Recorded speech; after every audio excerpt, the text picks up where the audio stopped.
എന്നോടിപ്പോൾ നിലവിൽ ചോദിച്ചിട്ടുള്ളത് രണ്ട് കാര്യങ്ങളാണ്. ആദ്യത്തേത് പോളിമറൈസേഷൻ ആണ്. രണ്ടാമത്തത് ഈ കോമ്പൗണ്ടിൻ്റെ പേരുകൾ ഈഥെയ്ൻ അല്ലേ വരിക എന്നുള്ളതാണ്.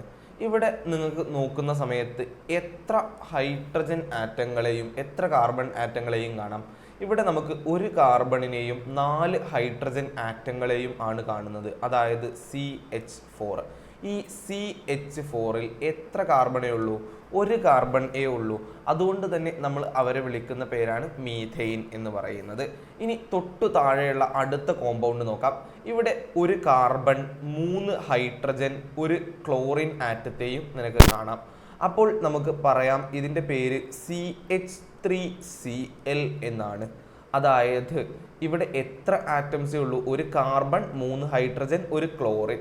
ഇവിടെ നീ ഇപ്പോൾ ഈ സൈഡിൽ കാണുന്നതാണ് പീരിയോഡിക് ടേബിൾ. അതിൽ 14ാമത്തെ ഗ്രൂപ്പിൽ ആദ്യത്തെ എലമെൻ്റ് ആയിട്ട് സി എന്ന് പറയുന്ന ഒരു എലമെൻറ്റിനെ കാണാം. ഇനി തൊട്ടടുത്ത് 17ാമത്തെ ഗ്രൂപ്പിലേക്ക് നോക്കുക. 17ാമത്തെ ഗ്രൂപ്പിൽ 2ാമത്തെ എലമെൻ്റ് ആയിട്ട് ക്ലോറിൻ ആറ്റത്തെയും കാണാൻ കഴിയും. ഈ ക്ലോറിൻ ആറ്റവും അതുപോലെ തന്നെ നമ്മുടെ കാർബൺ ആറ്റവും രണ്ടും വേറെ വേറെയാണ്. കാർബണിൻ്റെ സിമ്പൽ സിയും ക്ലോറിൻ്റെ സിമ്പൽ Cl-ഉമാണ്. അതുകൊണ്ട് യാതൊരു കാരണവശാലും തെറ്റിദ്ധരിക്കാൻ പാടില്ല കേട്ടോ.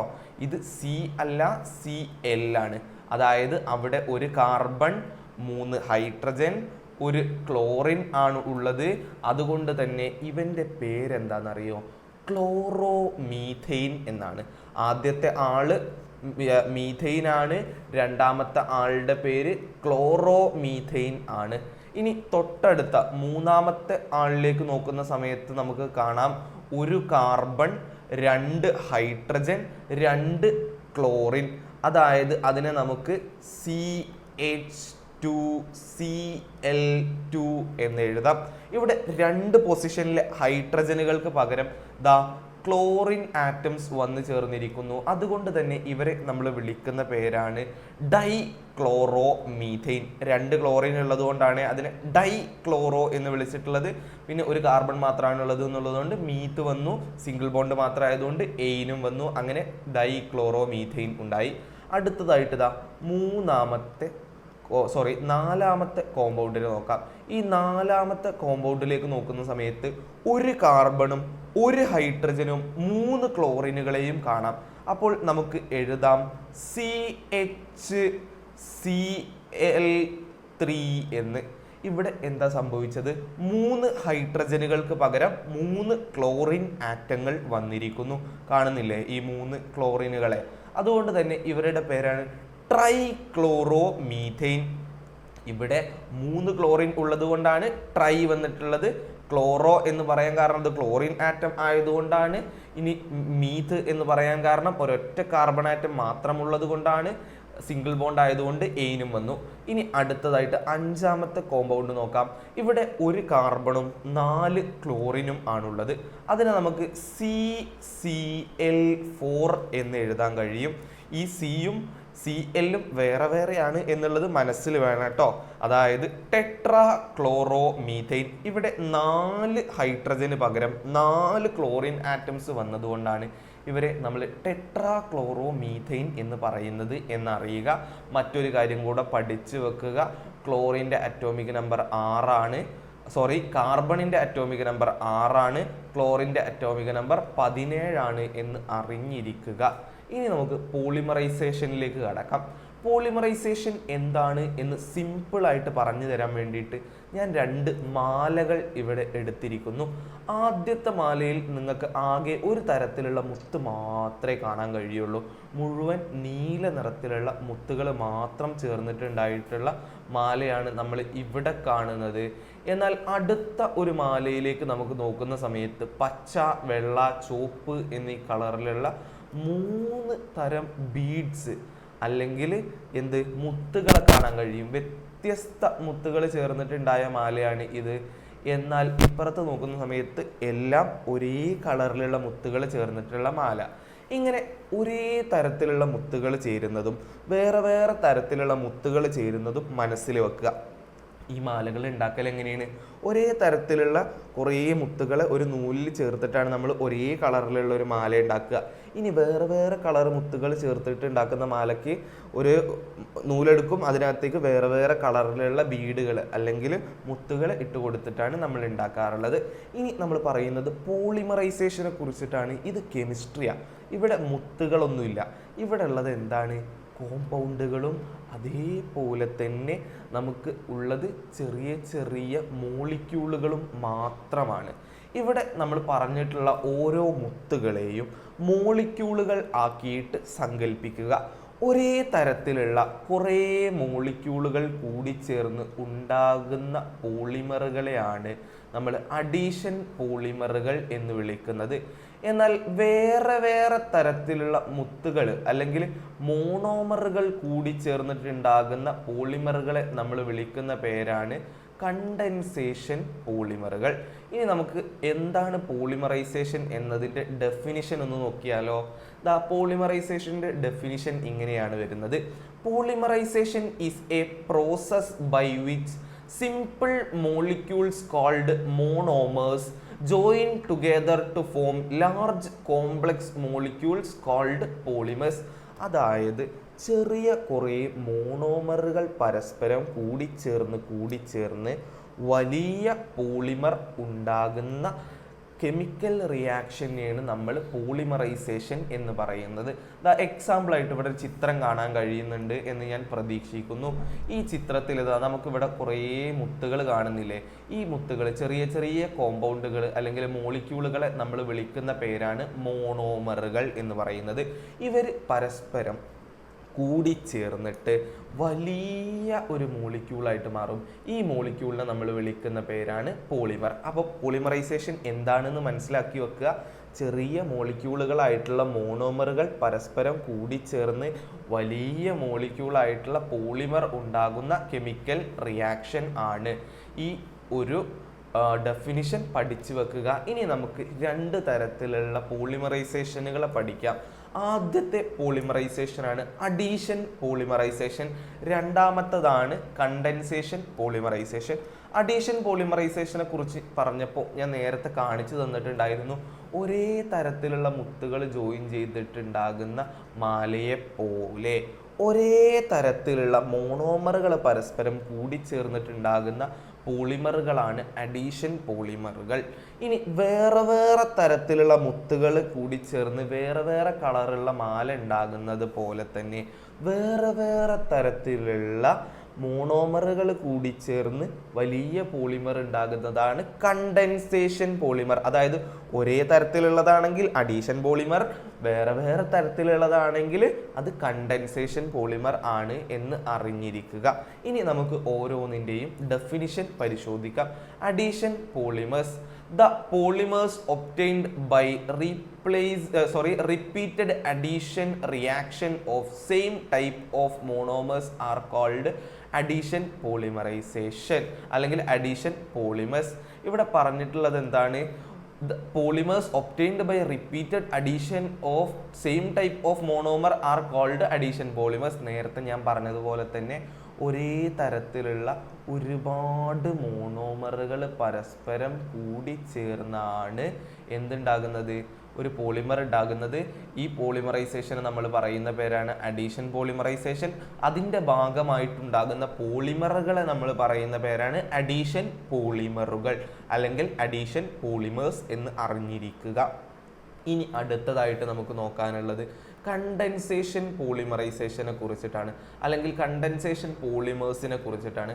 Condensation polymerisation is the process in which different monomers combine together to form larger compounds accompanied by removal of simple molecules. Such polymers are called condensation polymers. ഒന്നുകൂടെ ഞാൻ വായിച്ചുതരാം. Condensation polymerization is the process in which different monomers combine together to form large compounds accompanied by removal of simple molecules such polymers are called condensation polymers. ഇനി simple ആയിട്ട് ഇങ്ങനെ പറയാൻ കഴിയൂലെങ്കിൽ ഇങ്ങനെ പറഞ്ഞാൽ മതി. Condensation polymerisation is the process in which different monomers combine together to form a polymer. Such polymers are called condensation polymers. ഈ removal of simple molecules എഴുതിയിട്ടില്ലെങ്കിലും വലിയ പ്രശ്നം ഒന്നുമില്ല. നേരത്തെ ഞാൻ പറഞ്ഞതുപോലെ തന്നെയാണ് ഇത് പറഞ്ഞിട്ടുള്ളത്. അതായത് വേറെ വേറെ തരത്തിലുള്ള, ഇപ്പം ഞാനിവിടെ പച്ച നിറത്തിലുള്ള മോണോമറിനെ എടുക്കുന്നുണ്ട്, അതേപോലെ തന്നെ ചുവന്ന നിറത്തിലുള്ള മോണോമറിനെ എടുക്കണ്ടേ. ഈ പച്ച നിറത്തിലുള്ള മോണോമറുകളും ചുവന്ന നിറത്തിലുള്ള മോണോമറുകളും പരസ്പരം കൂടി ചേർന്നിട്ട് ഒരു പച്ചയും ചുവപ്പും മിക്സ് ആയിട്ടുള്ള ഒരു പോളിമർ ഉണ്ടായി എന്ന് വിചാരിക്കുക. ദാ വേറെ വേറെ തരത്തിലുള്ള മോണോമറുകൾ കൂടി ചേർന്നിട്ട് ഒരു പോളിമർ ഉണ്ടായി എന്ന് വിചാരിക്കുക. ഇങ്ങനെ ഉണ്ടാകുന്ന പോളിമറുകളെയാണ് നമ്മൾ എന്ത് വിളിക്കുന്നത്? കണ്ടൻസേഷൻ പോളിമേഴ്സ് എന്ന് വിളിക്കുന്നത്. ഇനി എക്സാമിന് അഡീഷൻ പോളിമേഴ്സും കണ്ടൻസേഷൻ പോളിമേഴ്സും ചോദിച്ചു കഴിഞ്ഞാൽ മുത്തിൻ്റെ എക്സാമ്പിൾ ഒന്നും എഴുതി വെക്കരുത് കേട്ടോ. കാരണം ഇത് മനസ്സിലാക്കാൻ വേണ്ടിയിട്ട് മാത്രം ഞാൻ പറഞ്ഞു തന്നിട്ടുള്ളതാണ്. ഈ സാധനം എഴുതി വെക്കരുത്, പക്ഷേ ഡെഫിനിഷൻ പഠിച്ചു വെക്കുക. അപ്പം മനസ്സിലാക്കുക, അഡീഷൻ പോളിമറൈസേഷൻ അല്ലെങ്കിൽ അഡീഷൻ പോളിമേഴ്സ് എന്ന് പറഞ്ഞു കഴിഞ്ഞാൽ സെയിം ടൈപ്പ് ഓഫ് മോണോമേഴ്സ് കൂടിച്ചേർന്നുണ്ടാവുന്നതാണ്. എന്നാൽ കണ്ടൻസേഷൻ പോളിമേഴ്സ് എന്ന് പറഞ്ഞു കഴിഞ്ഞാൽ വേറെ വേറെ ടൈപ്പ് മോണോമറുകൾ കൂടിച്ചേർന്നുണ്ടാകുന്നതാണ് എന്ന് മനസ്സിലാക്കി വെക്കുക. ഇനി നമുക്ക് ടെക്സ്റ്റിലുള്ള കുറച്ച് എക്സാമ്പിൾസ് നോക്കാം. അതിൽ പ്രധാനമായിട്ടും നമ്മൾ അറിഞ്ഞിരിക്കേണ്ട ആകെ അഡീഷൻ പോളിമേഴ്സിൻ്റെ എക്സാമ്പിൾസ് മാത്രമാണ്. കണ്ടൻസേഷൻ പോളിമേഴ്സിൻ്റെ എക്സാമ്പിൾസ് നമ്മുടെ ടെക്സ്റ്റിൽ പറയുന്നുണ്ട് എന്നുണ്ടെങ്കിലും പക്ഷേ അതിൻ്റെ സ്ട്രക്ചറോ കാര്യങ്ങളോ ഒന്നും നമുക്ക് പഠിക്കാനില്ല. പക്ഷേ അഡീഷൻ പോളിമേഴ്സിൻ്റെ അങ്ങനെയല്ല, ഓരോന്നിൻ്റെ സ്ട്രക്ചർ നമ്മൾ പഠിക്കണം. അതിൽ ആദ്യത്തെ ആളാണ് വിനൈൽ ക്ലോറൈഡ്. വിനൈൽ ക്ലോറൈഡ് എന്ന് പറയുന്ന ആളുടെ സ്ട്രക്ചർ വരുന്നത് വേറെ എങ്ങനെയും അല്ല, CH2 ഡബിൾ ബോണ്ട് CHCl എന്നതാണ്. ഇവിടെ ഒരുപാട് വിനൈൽ ക്ലോറൈഡ് ഉണ്ട് എന്ന് വിചാരിക്കുക. ഓക്കെ, ഈ വിനൈൽ ക്ലോറൈഡിൻ്റെ IUPAC നെയിം അറിയണേ. ക്ലോറോ ഈത്തീൻ എന്നാണ്. അത് എന്താണ്? ക്ലോറോ ഈത്തീൻ എന്നുള്ളതാണ് ഇവൻ്റെ IUPAC നെയിം വരുന്നത്. ഇവിടെ ഒരുപാട് ക്ലോറോ ഈത്തീനുകൾ അല്ലെങ്കിൽ വിനൈൽ ക്ലോറൈഡുകൾ ഉണ്ട് എന്ന് വിചാരിക്കുക. ഒരുപാട് എണ്ണം എന്നുള്ളതിന് നമ്മൾ മാത്തമാറ്റിക്സിൽ സാധാരണ N എന്ന് പറയുന്ന ഒരു അക്ഷരം വെച്ചിട്ട് ഡിനോട്ട് ചെയ്യാറുണ്ട്. ഒരുപാട് എണ്ണം ഉണ്ട് എന്നറിയിക്കാൻ വേണ്ടിയിട്ട് ഞാൻ N എന്നിടുന്നു. ഇവർ തമ്മിൽ അഡീഷൻ പോളിമറൈസേഷൻ അങ്ങ് നടക്കും. പരസ്പരം കൂടി ചേർന്നിട്ട് നമുക്ക് കിട്ടുന്നതാണ് പോളി വിനൈൽ ക്ലോറൈഡ് അഥവാ PVC. ഇവിടെ ഷോർട്ട് ഫോം എഴുതിയിട്ടുള്ള സംഭവത്തിൻ്റെ ഫുൾ ഫോം എന്താണ്? പോളി വിനൈൽ ക്ലോറൈഡ് ആണ് എന്നുള്ളത് നിങ്ങൾ അറിഞ്ഞിരിക്കുക. ഓക്കെ ആണെന്ന് വിശ്വസിക്കുന്നു. ഇനി ഇതിൻ്റെ പോളിവിനൈൽ ക്ലോറൈഡിൻ്റെ സ്ട്രക്ചർ അറിയണ്ടേ? ഏത് അഡീഷൻ പോളിമർ തന്നു കഴിഞ്ഞാലും അതിനിപ്പം ഈഥീൻ ആയിക്കോട്ടെ, ഞാൻ അടുത്തൊരു എക്സാമ്പിൾ എടുക്കുകയാണെങ്കിൽ ഈഥീൻ്റെ സ്ട്രക്ചർ വരുന്നത് ഇങ്ങനെയാണ്, CH2 ഡബിൾ ബോണ്ട് CH2. ഇനി വേറെ ഒരാളെ എടുക്കുകയാണ്, ഐസോപ്രീൻ ഒന്നും നിങ്ങൾക്ക് സ്ട്രക്ചർ നിങ്ങളോട് പറയുന്നില്ല, പക്ഷെ ടെട്രാഫ്ലൂറോ ഈഥീൻ്റെത് പറയുന്നുണ്ട്. ടെട്രാഫ്ലൂറോ ഈഥീൻ്റെ സ്ട്രക്ചർ എന്ന് പറഞ്ഞു കഴിഞ്ഞാൽ CF2 ഡബിൾ ബോണ്ട് CF2 എന്നതാണ്. ഇനി നമ്മളോട് പറയുന്നത് ഇതിൻ്റെ ഒക്കെ പോളിമേഴ്സ് കണ്ടുപിടിക്കാൻ വേണ്ടിയിട്ടാണ്. ഏത് അഡീഷൻ പോളിമർ തന്നു കഴിഞ്ഞാലും ഇപ്പം മോണോമർ പറഞ്ഞിട്ട് നമ്മളോട് പോളിമർ ചോദിക്കുകയാണെന്നുണ്ടെങ്കിൽ സിമ്പിളായിട്ട് പറഞ്ഞു കൊടുക്കാം. അപ്പം നമ്മളോട് മോണോമർ പറയാണ് വിനൈൽ ക്ലോറൈഡ് ആണ് monomer which is the addition polymer എന്ന് ചോദിച്ചു കഴിഞ്ഞാൽ പറഞ്ഞു കൊടുക്കാൻ എങ്ങനെയാണെന്ന് അറിയോ? ഒരു പോളി ചേർക്കുക.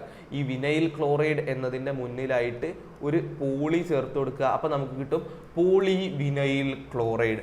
ഇനി ഈഥീനെ എടുക്കുകയാണ് എന്ന് വിചാരിക്കുക. ഈ ഈഥീൻ്റെ പോളിമർ ഏതാണ് എന്ന് ചോദിച്ചു കഴിഞ്ഞാൽ അതിൻ്റെ മുന്നിലും ഒരു പോളി ചേർത്ത് കൊടുക്കുക. അപ്പം നമുക്ക് കിട്ടും പോളി ഈഥീൻ. ഇനിയിപ്പോൾ താഴെ തന്നിട്ടുള്ള അക്രൈലോ നൈട്രൈൽ അല്ലെങ്കിൽ വിനൈൽ സയനൈഡിൻ്റെ ഏതാണ് പോളിമർ എന്ന് ചോദിച്ചു കഴിഞ്ഞാൽ ഇതിൻ്റെ മുന്നിൽ ശരിക്കും പോളി ആഡ് ചെയ്ത് കൊടുത്താൽ മതി, പോളി വിനൈൽ സയനൈഡ്. അതിന് നമ്മൾ വേറൊരു പേര് വിളിക്കുന്നതാണ് ഓറിലോൺ എന്ന് പറയുന്നത്. ഇനി അടുത്തതായിട്ട് ഐസോപ്രിൻ എന്ന് പറയുന്ന മോണോമറിൻ്റെ പോളിമർ ഏതാണ് എന്ന് ചോദിക്കുന്നുണ്ട്. അതിന് നമുക്ക് എന്ത് പറഞ്ഞു കൊടുക്കാം? പോളി ഐസോപ്രിൻ എന്ന് പറഞ്ഞു കൊടുക്കുക. ഈ പോളി ഐസോപ്രിൻ ആണ് നമ്മൾ മരത്തിൽ നിന്ന് ടാപ്പ് ചെയ്തെടുക്കുന്ന റബ്ബർ എന്നുള്ളത് അറിയുക. ഇനി ടെട്രാഫ്ലൂറോ ഈഥീൻ്റെ പോളിമർ ഏതാന്ന് ചോദിച്ചു കഴിഞ്ഞാൽ ഇവന്റെ മുന്നിലും ഒരു പോളി ആഡ് ചെയ്ത് കൊടുക്കുക. അപ്പോൾ നമുക്ക് കിട്ടും പോളി ടെട്രാഫ്ലൂറോ ഈഥീൻ. ഈ പോളി ടെട്രാഫ്ലൂറോ ഈഥീന് ടെഫ്ലോൺ എന്ന് പറയുന്ന ഒരു പേര് കൂടെ ഉണ്ട്. ഈ ടെഫ്ലോണിനെ നമ്മൾ സാധാരണയായിട്ട് പാത്രങ്ങളിനെ നോൺ സ്റ്റിക്ക് ആക്കാൻ വേണ്ടിയിട്ടാണ് ഉപയോഗിക്കുന്നത് എന്നറിയുക. എക്സാമിന് ചോദിക്കാനുള്ള സാധ്യതയുണ്ട്. എല്ലാത്തിൻ്റെയും യൂസസ് നമ്മുടെ ടെക്സ്റ്റിൽ തന്നിട്ടുണ്ട്, അതൊന്ന് വായിച്ചു നോക്കണം കേട്ടോ, അത് അത്യാവശ്യമാണ്. ഇനി ഇവരുടെ ഓരോന്നിൻ്റെയും സ്ട്രക്ചർ നമുക്ക് നോക്കാം. ഞാനിവിടെ ആദ്യം എഴുതിയിട്ടുള്ളത് വിനൈൽ ക്ലോറൈഡ് ആണ്. വിനൈൽ ക്ലോറൈഡിൻ്റെ പോളിമറിൻ്റെ പേരാണ് പോളി വിനൈൽ ക്ലോറൈഡ്. ഈ പോളി വിനൈൽ ക്ലോറൈഡിനെ വരയ്ക്കാൻ വേണ്ടിയിട്ട് എന്ത് ചെയ്യാന്ന് വെച്ച് കഴിഞ്ഞാൽ ഒരു ബ്രാക്കറ്റ് വരയ്ക്കുക. ഈ ബ്രാക്കറ്റിൻ്റെ ഉള്ളിലേക്കായിട്ട് 2 വരകൾ വരയ്ക്കുക. എന്നിട്ട് എന്താണോ മോണോമർ ഉള്ളത് അതിനെ ഒരു ബോണ്ട് കുറച്ചിട്ട് എഴുതി വെക്കുക. ഇവിടെ ഡബിൾ ബോണ്ട് അല്ലേ ഉള്ളത്, ഇപ്പുറത്തേക്ക് വരുന്ന സമയത്ത് ആ ബോണ്ടിനെ സിംഗിൾ ബോണ്ട് ആക്കി മാറ്റുക. എന്നിട്ട് അതേപോലെ അങ്ങ് എഴുതി വെക്കുക. ഇപ്പോൾ എത്ര എണ്ണമായി എന്ന് കാണിക്കാൻ വേണ്ടിയിട്ട് N എന്നുള്ളതും കൊടുക്കുക. ഒരുപാട് എണ്ണം ഉണ്ട് എന്ന് കാണിക്കാൻ വേണ്ടിയിട്ട്. അങ്ങനെ നമുക്ക് കിട്ടുന്ന ആളാണ് PVC അഥവാ പോളി വിനൈൽ ക്ലോറൈഡ്. ഇനി ഈഥീൻ്റെ കേസിലേക്ക് വരിക. ഈഥീൻ്റെ പോളിമറിൻ്റെ പേരെന്തായിരിക്കും? അഡീഷൻ പോളിമർ ആയതുകൊണ്ട് അത് പോളി ഈഥീൻ ആയിരിക്കും. ഇവൻ്റെ സ്ട്രക്ചർ വരയ്ക്കാൻ വേണ്ടിയിട്ട് നമുക്ക് എന്ത് ചെയ്യാം? ഒരു ബ്രാക്കറ്റ് വരയ്ക്കാം. അതിനുശേഷം ഉള്ളിലുള്ള മോണോമറിനെ അതേപോലെ തന്നെ എന്ത് എഴുതി വെക്കുക? ഒരു ബോണ്ടിൻ്റെ എണ്ണം കുറച്ചിട്ട് എഴുതി വെക്കുക. ഡബിൾ ബോണ്ടിനെ സിംഗിൾ ബോണ്ട് ആക്കി അങ്ങ് എഴുതി വെച്ച് കഴിഞ്ഞ് എത്ര ഉണ്ട്? N എണ്ണം ഉണ്ട് എന്ന് കാണിക്കാൻ ഒരു N-ഉം ഇട്ട് കൊടുക്കുക. അപ്പോൾ നമുക്ക് കിട്ടുന്ന കോമ്പൗണ്ട് ആയിരിക്കും പോളി ഈഥീൻ. ഇവൻ്റെ പേരാണ് പോളി ഈഥീൻ എന്ന് പറയുന്നത് എന്നുള്ളത് അറിഞ്ഞിരിക്കുക. ഇനി അടുത്തതായിട്ട് ടെട്രാഫ്ലൂറോ ഈഥീൻ. ഈ ടെട്രാഫ്ലൂറോ ഈഥീൻ്റെ പോളിമർ ഏതാന്ന് ചോദിച്ചു കഴിഞ്ഞാൽ പോളി ടെട്രാഫ്ലൂറോ ഈഥീൻ എന്നും പറയാം, അല്ല എന്നുണ്ടെങ്കിൽ ടെഫ്ലോൺ എന്നും പറയാവുന്നതാണ്. ഇവൻ്റെ പോളിമറിൻ്റെ സ്ട്രക്ചർ വരയ്ക്കാൻ പറഞ്ഞാൽ നമ്മൾ എന്ത് ചെയ്യണം? ഒരു ബ്രാക്കറ്റ് വരയ്ക്കണം. എന്നിട്ട് അതിലേക്ക് 2 വരകൾ വരച്ചു കൊടുക്കണം. പുറത്തുള്ള മോണോമർ ആരാണോ അയാളെ അതേപോലെ തന്നെ ബോണ്ട് കുറച്ച് എഴുതി കൊടുക്കണം. ഇവിടെ ഡബിൾ ബോണ്ടിനെ നമ്മൾ സിംഗിൾ ബോണ്ട് ആക്കിയിട്ട് എഴുതി കൊടുക്കണം. ഒരുപാട് എണ്ണം N എണ്ണം ഉണ്ട് എന്നറിയിക്കാൻ വേണ്ടിയിട്ട് താഴെയായിട്ട് ഒരു N-ഉം ഇട്ട് കൊടുക്കണം എന്നുള്ളത് അറിഞ്ഞിരിക്കുക. ജസ്റ്റ് വായിച്ച് നോക്കണേ ഒന്ന്. ഇനി നമുക്ക് കണ്ടൻസേഷൻ പോളിമേഴ്സിൻ്റെ എക്സാമ്പിളിലേക്ക് പോവാം. എക്സാമ്പിൾസ് ആയിട്ട് തന്നിട്ടുള്ളത് ഫസ്റ്റ് വൺ അഡിപ്പിക് ആസിഡും ഹെക്സാമെത്തിലീൻ ഡൈ അമൈനുമാണ്. അഡിപ്പിക് ആസിഡും ഹെക്സാമെത്തിലീൻ ഡൈ അമൈനും കൂടി ചേർന്നാൽ ഉണ്ടാകുന്ന പോളിമറാണ് നൈലോൺ 6,6. ഒരു കാരണവശാലും നീ എക്സാമിന് എഴുതുമ്പോൾ ഈ കണ്ടൻസേഷൻ പോളിമറുകൾ ഏതൊക്കെ എന്ന് ചോദിച്ചു കഴിഞ്ഞാൽ, അല്ലെങ്കിൽ കണ്ടൻസേഷൻ പോളിമറുകളുടെ മോണോമർ തന്നിട്ട് ഏതാ പോളിമർ എന്നോ പോളിമർ തന്നിട്ട് മോണോമർ ഏതാ എന്ന് ചോദിച്ചു കഴിഞ്ഞാലോ പോളി എന്നൊന്നും ആഡ് ചെയ്ത് കൊടുക്കാൻ പാടില്ല കേട്ടോ. ഇത് പറഞ്ഞപ്പോൾ ഞാനൊരു കാര്യം ഓർത്തത്, നമ്മളോട് എക്സാമിന് ചോദിക്കുകയാണെന്ന് വിചാരിക്കുക, പോളി വിനൈൽ ക്ലോറൈഡിൻ്റെ മോണോമർ ഏതാണ്? അഡീഷൻ പോളിമറുകളുടെ മോണോമർ ചോദിച്ചു കഴിഞ്ഞാൽ ആ പോളിമറിൻ്റെ പേരിൽ നിന്നും പോളി എടുത്ത് കളഞ്ഞാൽ മതി. ഇപ്പോൾ പോളി വിനൈൽ ക്ലോറൈഡ് ആണ് ചോദിച്ചത് എങ്കിൽ അതിൽ നിന്ന് പോളിയെ എടുത്ത് കളയുക. അപ്പം നമുക്ക് കിട്ടും വിനൈൽ ക്ലോറൈഡ് ആണ് അതിൻ്റെ മോണോമർ. ഇനി പോളി ഈഥീൻ എന്ന് പറയുന്ന പോളിമറിൻ്റെ മോണോമർ ഏതാന്ന് ചോദിച്ചു കഴിഞ്ഞാൽ അതിൽ നിന്നും പോളിയെ എടുത്ത് കളയുക. അപ്പോൾ നമുക്ക് കിട്ടുന്ന സാധനമാണ് ഈഥീൻ. ഇനി ചോദിക്കുകയാണ് പോളി വിനൈൽ സയനൈഡിൻ്റെ മോണോമർ ഏതാന്ന് ചോദിച്ചു കഴിഞ്ഞാൽ അതിൽ നിന്നും പോളിയെ എടുത്ത് കളയുക, വിനൈൽ സയനൈഡ് ആയിരിക്കും അത്. ഇനി പോളി ഐസോപ്രിൻ്റെ മോണോമർ ഏതാന്ന് ചോദിച്ചു കഴിഞ്ഞാൽ ആ പോളിയെ എടുത്ത് കളയുക, ഐസോപ്രിൻ. ഇനി ടെട്രാഫ്ലൂറോ ഈഥീൻ്റെ അല്ലെങ്കിൽ ടെഫ്ലോണിൻ്റെ മോണോമർ ഏതാന്ന് ചോദിച്ചു കഴിഞ്ഞാൽ അതിൽ നിന്നും പോളിയെ എടുത്ത് കളയുക, ടെട്രാഫ്ലൂറോ ഈഥീൻ എന്ന് കിട്ടും എന്നറിഞ്ഞിരിക്കുക. നമുക്ക് നേരത്തെ ഇതിലേക്ക് തിരിച്ചു പോകാം. അഡിപ്പിക് ആസിഡും ഹെക്സാമെത്തിലിൻ ഡൈ അമൈനും കൂടി ചേർന്നാൽ ലഭിക്കുന്നതാണ് നൈലോൺ 6,6. നമ്മുടെ ടെക്സ്റ്റ് പുസ്തകത്തിൽ ആകെ സ്ട്രക്ചർ പറയുന്ന ഒരേ ഒരു കണ്ടൻസേഷൻ പോളിമറുകളെ ഉള്ളൂ. അത് അഡിപ്പിക് ആസിഡും ഹെക്സാമെത്തിലിൻ ഡൈ അമൈനും കൂടി ചേർന്നിട്ടുള്ള നൈലോൺ 6,6 ആണ്. അത് ഈ അഡിപ്പിക് ആസിഡിൻ്റെ സ്ട്രക്ചർ എന്ന് പറയുന്നത് 6 കാർബൺ ആറ്റങ്ങൾ, 5, 6, ഈ 6 കാർബൺ ആറ്റങ്ങളിലായിട്ട് കാർബോക്സിലിക് ആസിഡുകൾ 2 എണ്ണം വരുന്ന തരത്തിലാണ് ഇവയുടെ സ്ട്രക്ചർ വരുന്നത് എന്നുള്ളത് നിങ്ങൾ അറിഞ്ഞിരിക്കുക. ഇനി നമ്മുടെ ഹെക്സാമെത്തിലിൻ ഡൈ അമൈൻ്റെ സ്ട്രക്ചർ വരുന്നതാണ് എന്നുണ്ടെങ്കിൽ 1, 2, 3, 4, 5, 6, ഈ 6-മത്തതിലും 1-മത്തതിലും ഒരു NH2 ഗ്രൂപ്പ് അല്ലെങ്കിൽ അമൈനോ ഗ്രൂപ്പ് വരുന്നതാണ് ഹെക്സാമെത്തിലിൻ ഡൈ അമൈൻ്റെ സ്ട്രക്ചർ എന്നുള്ളതും ജസ്റ്റ് അറിഞ്ഞിരിക്കുക. എക്സാമിന് സാധാരണയായിട്ട് ഇവയുടെ സ്ട്രക്ചർ ചോദിക്കാറില്ല, എന്നാൽ ഇവയുടെ പേര് ചോദിക്കാറുണ്ട്. നൈലോൺ 6,6ൻ്റെ മോണോമറുകൾ ഏതെല്ലാം പറഞ്ഞു കൊടുക്കാൻ സാധിക്കണം. അഡിപ്പിക് ആസിഡും ഹെക്സാമെത്തിലിൻ ഡൈ അമൈനും ആണ്.